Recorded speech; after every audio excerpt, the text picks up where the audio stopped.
Hari Kebangkitan Nasional yang dilaksanakan tanggal 20 Mei setiap tahunnya diperingati oleh pemerintah Provinsi Maluku bertempat di lapangan upacara kantor Gubernur Maluku pada Jumat 20 Mei 2022.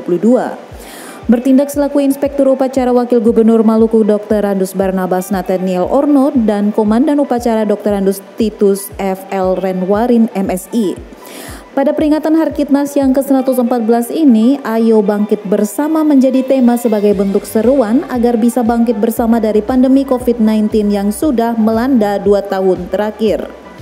Dalam sambutan Menteri Komunikasi dan Informatika yang dibacakan oleh Wakil Gubernur Maluku dijelaskan bahwa pada tanggal 20 Mei 1948, Presiden Soekarno menetapkan hari lahirnya Perkumpulan Budi Utomo sebagai hari bangkitnya nasionalisme Indonesia. Karena pada saat itu terdapat ancaman perpecahan antar golongan dan ideologi di tengah perjuangan Indonesia mempertahankan kemerdekaan dari Belanda yang ingin kembali berkuasa. Semangat persatuan yang digagas oleh Budi Utomo ini diharapkan menjadi spirit dalam menghimpun kekuatan dan mencegah perpecahan bangsa, ujarnya. Berdasarkan data per 13 Mei 2022 dijelaskan, pada sisi penanganan COVID-19 di tingkat nasional, dapat dilihat bahwa upaya yang selama ini dilakukan kian menunjukkan hasil positif yang ditunjukkan dengan kasus baru harian di bawah 400 kasus dan total kasus aktif yang sudah berada di bawah angka 5.000 kasus. Selain itu, capaian vaksinasi COVID-19 dosis kedua juga sudah mencapai 79%.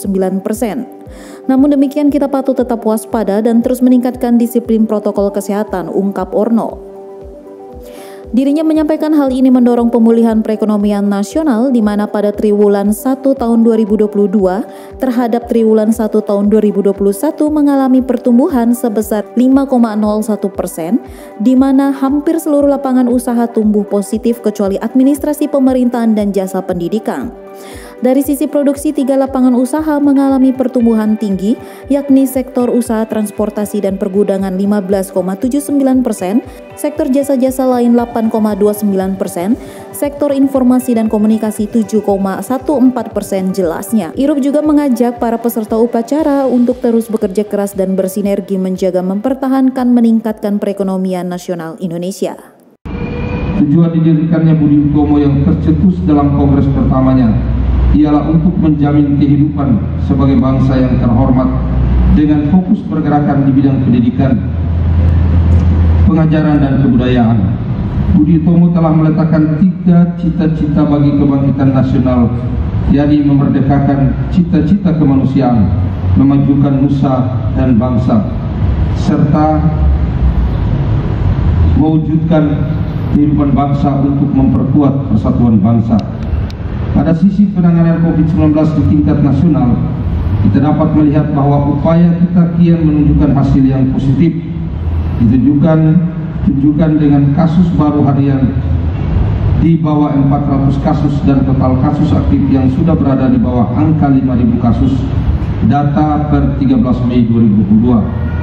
Selain itu, capaian vaksinasi COVID-19 dosis kedua juga sudah mencapai 79%. Namun demikian, kita patut waspada dan terus meningkatkan disiplin protokol kesehatan. Penanganan COVID-19 yang membaik berimplikasi pada berangsur membaiknya kembalinya aktivitas masyarakat secara normal. Secara perlahan hal ini mendorong pemulihan perekonomian nasional. Perekonomian Indonesia pada triwulan 1 sampai 2022, triwulan 1 2022 terhadap triwulan 1 2021 mengalami pertumbuhan sebesar 5,01%. Hampir seluruh lapangan usaha tumbuh positif kecuali administrasi pemerintahan dan jasa pendidikan.